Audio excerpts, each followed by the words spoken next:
All right, guys, welcome to the channel. So you want to be an investor, you want to do fix and flips, you want to do short-term rentals. Hey, we're here at the Osage Beach office, and I want to try to help answer some of those questions. We have folks reach out and they're asking questions on, hey, what does a real estate investment look like at the lake? But when we're talking about real estate investing, there's almost like three different conversations that we're normally having, right? So the first conversation that we're having is, hey, if I make a purchase and I hold that property and I sell it in 3 years, 5 years, 10 years, or whenever, is that going to be a smart investment?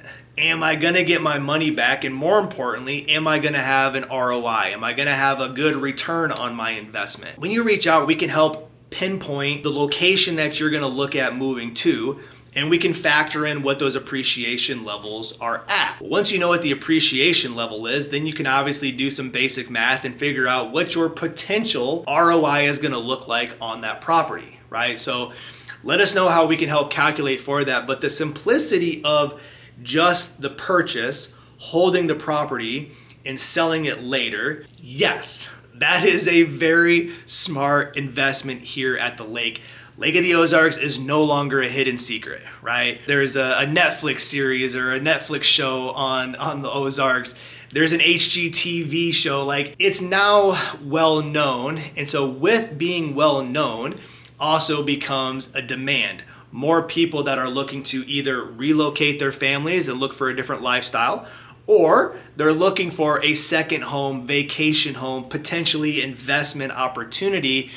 That is driving the demand here. Well, as the demand drives, right, the home appreciations and the home value continue to rise. So the simplicity is, yes, if you make a purchase and you hold that for 3, 5, 10 years, you're not only just gonna get your money back, you will increase your ROI. If you wanna have an idea of what that ROI would look like, of course, call, text, email, reach out, let us know, and we'll try to help you factor in that appreciation level. So outside of buying and holding, the next conversation we have with people is around fix and flips. Like, hey, I wanna come down, I wanna buy a property, I wanna put some money into it, I wanna fix it up, and then I wanna flip it for a profit, right? Like, so you wanna be a flipper. I think that's the saying, right? You wanna be a flipper. So that is a great opportunity as well. Like, I would say, yes, that's a phenomenal game plan and opportunity and a great way to invest into the lake. I drive around and I see opportunity everywhere, right? So you got a lot of those homes around the lake and in different areas that have been there for a while, right? They were built in the 60s, 70s, 80s, and you know, a lot of these properties are generational properties or second homes and vacation homes. And a lot of times with that, I wouldn't say they're abandoned, but they can get neglected. And with neglect comes just crud, right? You gotta clean it off. You gotta slap the old off it and try to, you know, do some painting and do some repairs and switch out the flooring or the carpet or, you know, kitchens or stuff like that. Like, you get the concept. There are a lot of homes around this shoreline that just need love and attention. And I think if you have the right game plan, and you can be strategic about how you can go after those properties and how you can communicate with the homeowners, and of course negotiate the right price point of that home while you factor in what your budget looks like to do the repair, and then obviously what is your profit going to look like at the end of it. There is a phenomenal opportunity for those that have that ability and skill set.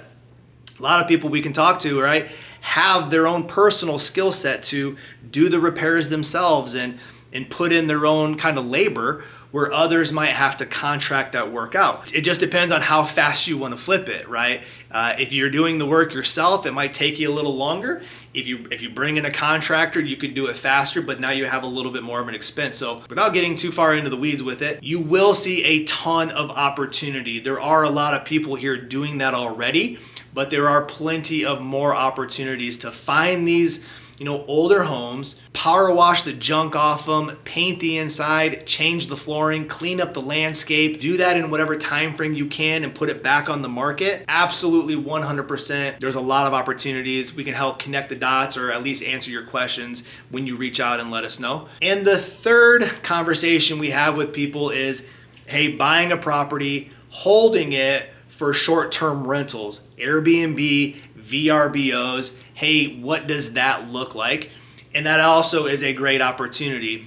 The uniqueness around the short-term rental is understanding this is a seasonal place, right? So you're gonna have your peak season from Memorial Day to Labor Day.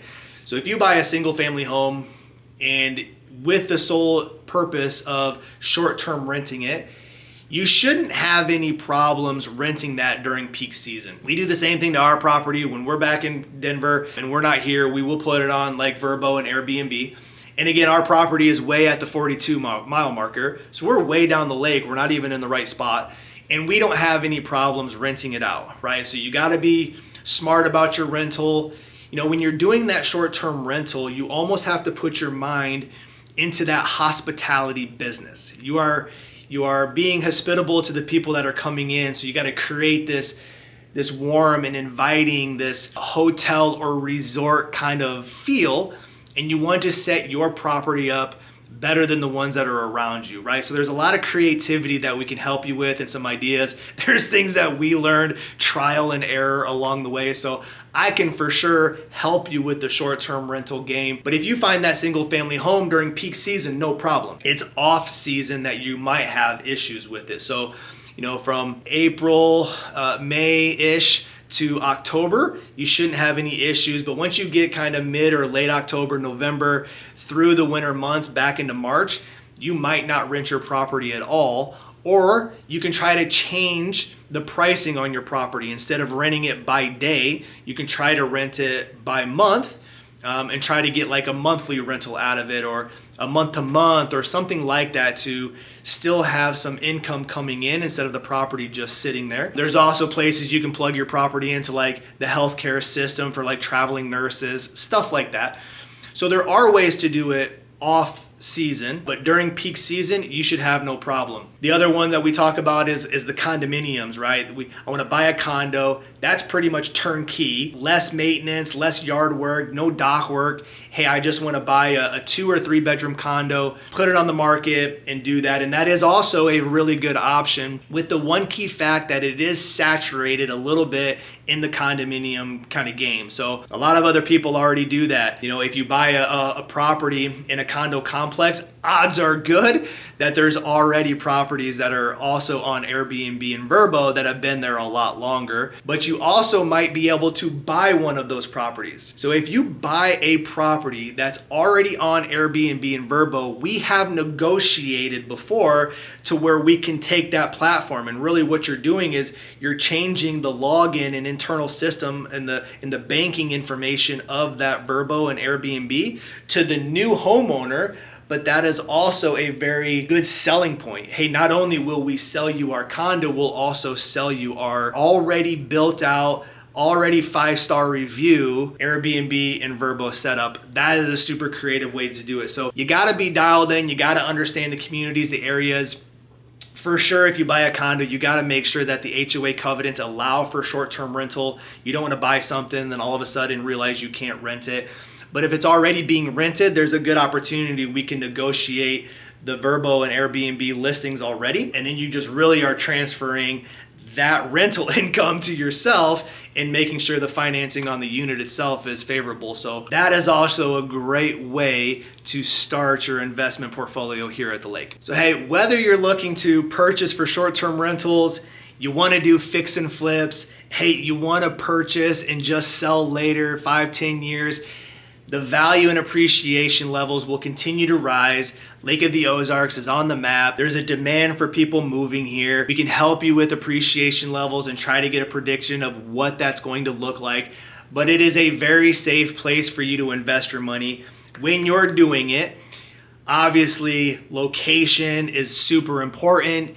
Your why and reasoning is super important. All of the factors that come into your thought process with making that investment, obviously we can help you along the way. So you can come right in here to the office, we can sit down, talk about it, game plan it, look at the lake, pull up the map, show you everything that you need. Like, we can give you as much information from a distance, but when you come into town, you can come right in here to this office, hang out, talk to myself, talk to Michael, my business partner. We can easily help connect you with whatever you're looking for as far as an investment, the best ways to accomplish that with the best ROI possible. So love making these videos, love more to help you with your Lake of the Ozarks needs. So whatever I can do, call, text, and email.